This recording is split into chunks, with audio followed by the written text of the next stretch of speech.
Hello everyone and welcome to another AP Computer Science video.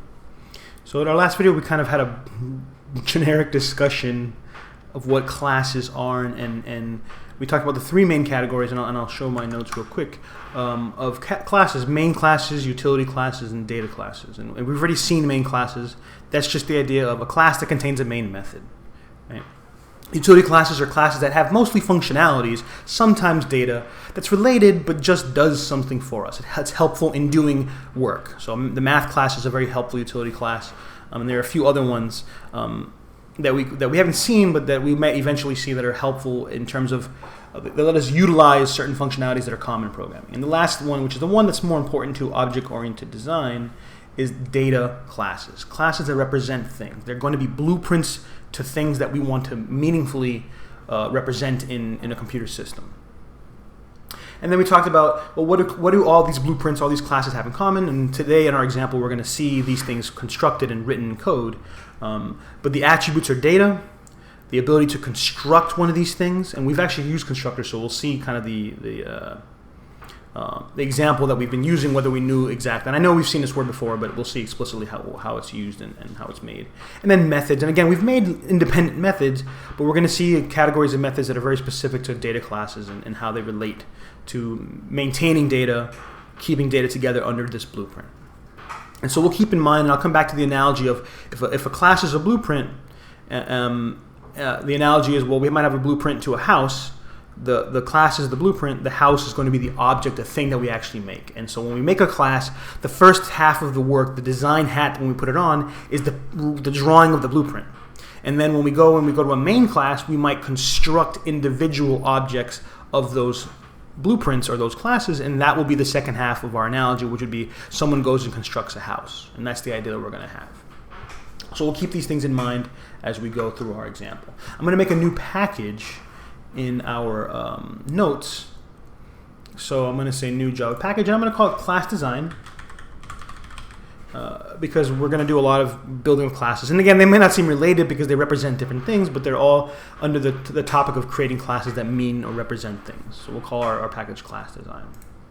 And so the example I'm going to follow, and this is one that's, again, I mentioned, it's not a physical thing, but it is a thing that exists, and we all kind of are often aware of it, and we use it in the real world. So our scenario is we work for a bank or a company that finances and wants to manage people's bank, their money, their balances, so they can deposit and withdraw money.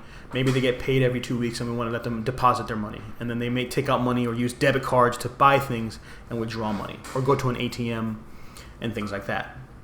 So we're going to try to represent a bank account. What is a bank account, right? And so we have to ask ourselves, well, what kind of data do we think is commonly related to bank accounts?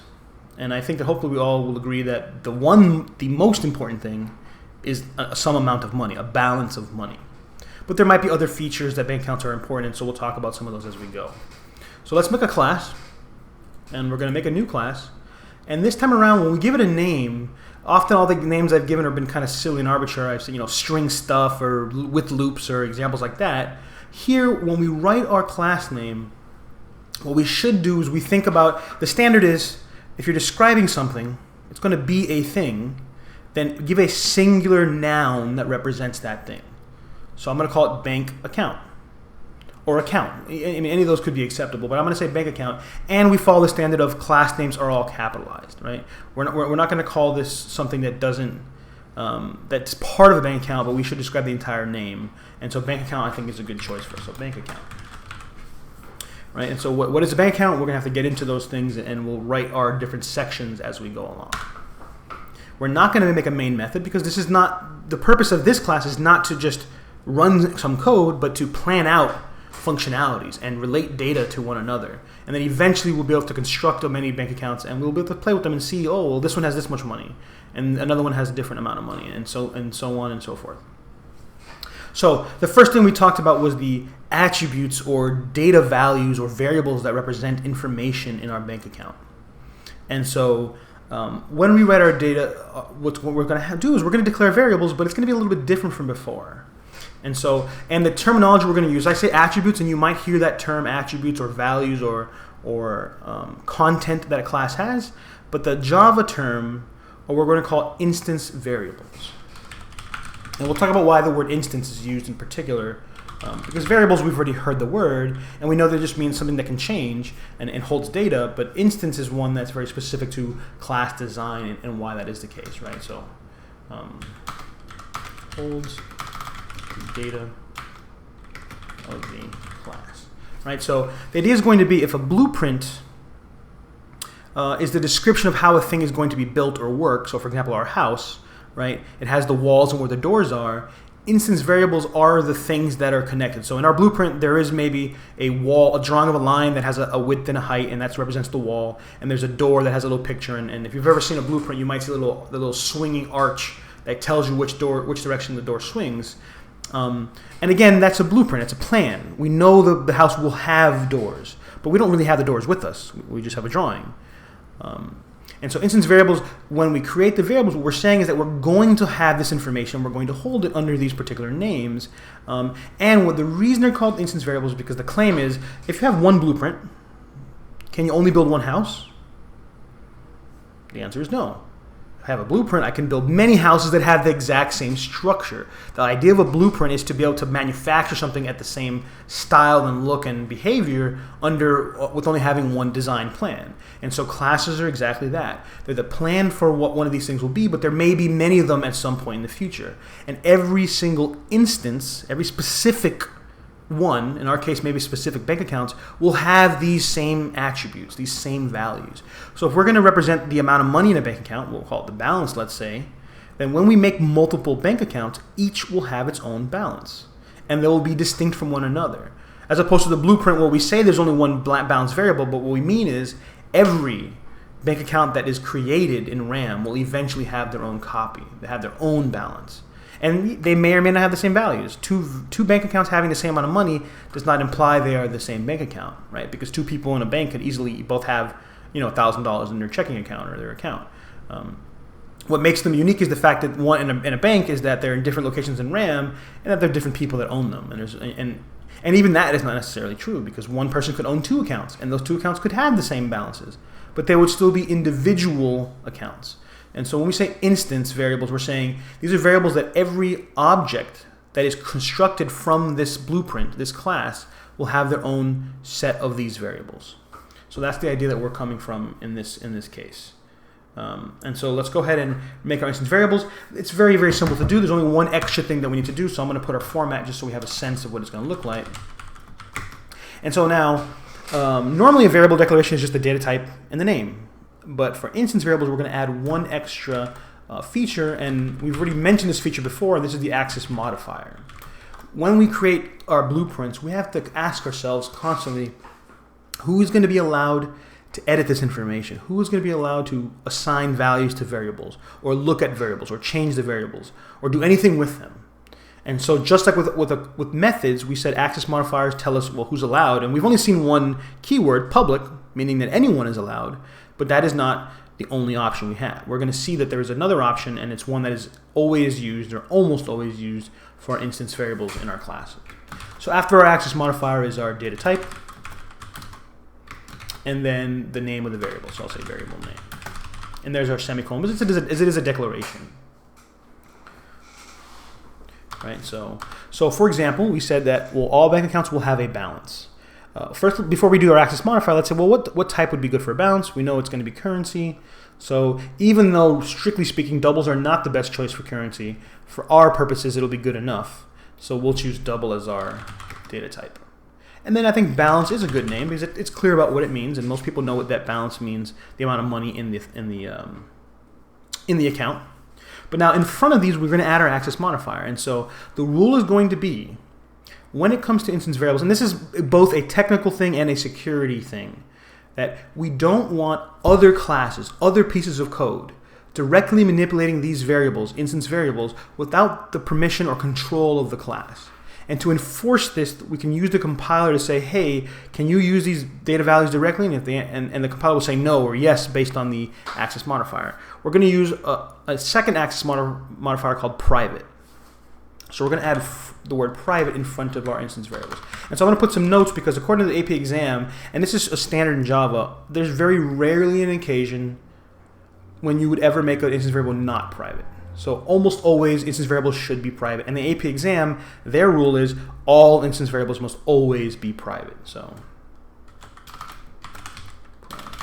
private variables cannot be accessed by any classes, or actually say any code outside of the class they are declared in. Right? So what I'm saying is that this variable balance in this class, bank account, can be manipulated. But if I were in another class, and we'll eventually make a second one, maybe the main class that has a main method, we will not be able to directly affect balance. If we're going to do that, we must have another mechanism, and we mentioned that there are going to be some methods that allow us to do that. And so our balance is protected in the sense that you can't just change the balance. I can't just make the balance 1 billion, so I'm rich. Nope. If someone tries to write code, it will not work effectively unless they do it very specifically. And of course, if the person has the source code and they're the programmer, then yeah, they could do it. But generally speaking, if someone else didn't have access to our classes but knew about how bank accounts worked, they couldn't just arbitrarily, and that's in terms of maliciousness, intentionally change values. But also, realistically, programmers that are perfectly, professional and not trying to be evil could also make mistakes and cause problems. And so the private modifier protects that from happening as well. It'll tell the compiler, say, hey, you're not supposed to change this. Are you trying to do this or what? And that's a good thing to do. And so for our purposes, we will always make instance variables private. It's just the standard we're going to follow. So what else can a bank account have? And I think the money is important, of course. But we should also probably know who owns the account. Who's the person whose money this is? So I think having another piece of data, the account holder, who is the person that maintains this account and owns it, is a good choice. So again, we're going to make it private because we do not want these values being changed arbitrarily outside of this class. Only the methods and constructors and data inside of this class can be manipulated safely. Outside of it, it must be done through a different mechanism. And so string, I think, is a good choice, but it's going to be a name. So we'll say string is our data type. And let's call it account holder. And so this represents the person whose account this is. And again, we can keep going. I'm going to add maybe one more just because it's helpful to know. And we know that there are many different types of accounts. There's checking accounts, savings accounts that have percentages of interest. There are high yield interest accounts that will accumulate interest at a higher rate because of the way the money's lended and so on. But we're just going to focus on just a simple account and the ability to deposit money and withdraw money and maybe do some interest calculations if we're interested in doing that. So it's not going to be too complex. But I think we should also know, well, whose bank is this bank account under? If we have an individual account, usually banks manage many people's accounts. So we should maybe say, well, what is the name of the bank that this account is associated with? So I think we'll make another variable, and we'll say string, and we'll say bank name. So every bank account will have the ability to know these three pieces of information: the balance, the account holder, and the bank name. Right? So that's what's the first thing that we've done in this blueprint is say, well, all bank accounts will have this information. All of them will have access to a double and a string and a second string. And they're all going to have the same variable names as well, but because they're distinct in RAM, there's no conflict. And so this is the first big advantage. Instead of saying balance 1 and balance 2 and balance 3 and balance 27 and account holder 1 and account holder 7, instead, we'll have three variables in this blueprint, and then when we build bank accounts, internally they will have their own variables called balance, and they're all distinct from one another. And that way I can change one bank account and not worry about changing another one. And they're all connected, and they're not just hundreds of variables. And one final key point, and we'll see shortly, the biggest difference is we cannot create variables dynamically in code, not in Java. Right? We make variables when we write our code, and then once the program's running, that's what exists. However, with this blueprint, with this class that we've designed, we will be able to dynamically, meaning during the actual running of the program, create new objects in RAM that represent these things. So now suddenly I can make as many bank accounts as I want, which would imply that I'm making as many variables as I need to make, which is a pretty powerful jump from assuming how much data there is. We no longer have to do that in the long term, and that's a very, very important idea. So we're going to stop with the data. That's enough for now. We can always add more. Maybe we'll add an interest rate at some point.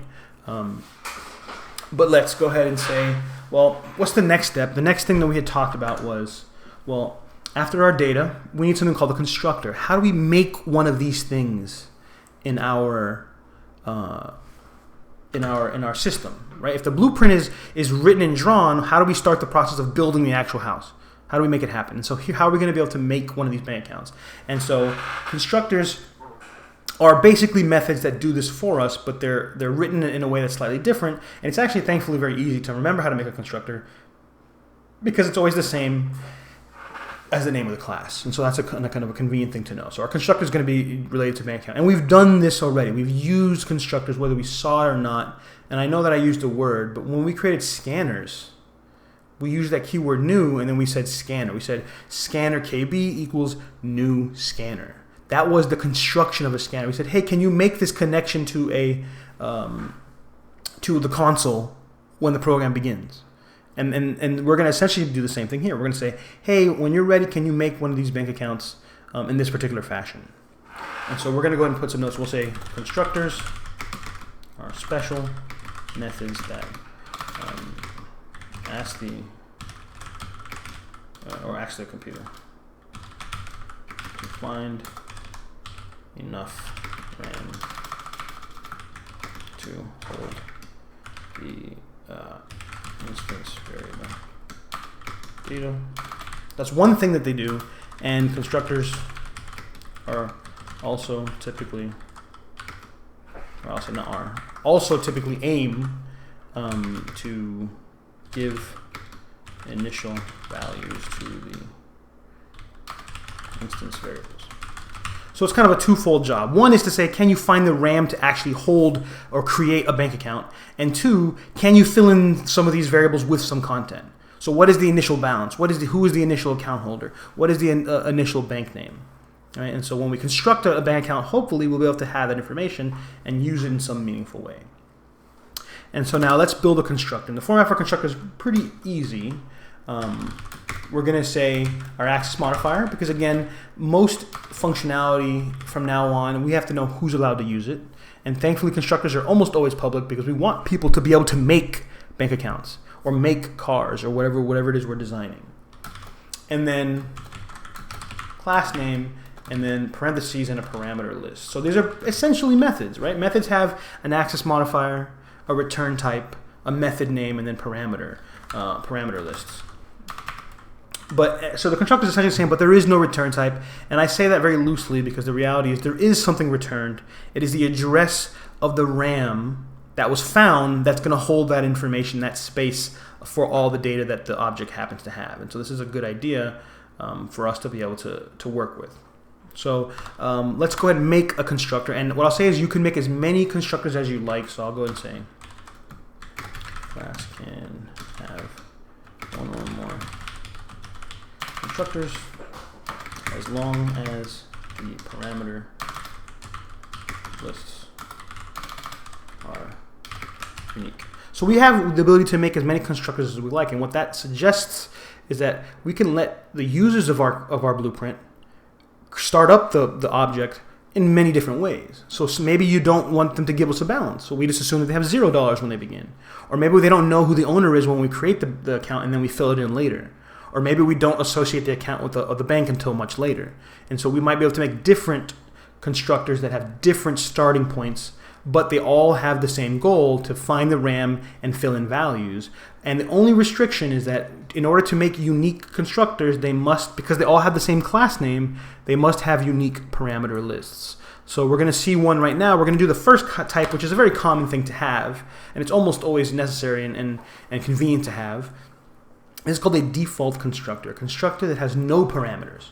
And so what we're going to do is a default constructor will say, well, since I was given no data, let's just make stuff up, assume it. We'll assume the balance, we'll assume the account holder, and we'll assume the bank name. So let's make our constructor. The access modifier for constructors is almost always public. And you might ask yourself, why? And the answer is, we want people to be able to construct our object. I want people to make a bank account. So therefore, I should give them a public constructor that lets them do so. So we'll say public. And then now there is no return type, so now we just put the class name. And this is, again, it's super important. The constructor name is always the same as the class name. So bank account, capitals and all. Then we have the parentheses in our parameter list. And I mentioned that default constructors have no parameters, so we're pretty much finished. I should also have put maybe the curly braces to represent the body. So let's go ahead and do that real quick on our...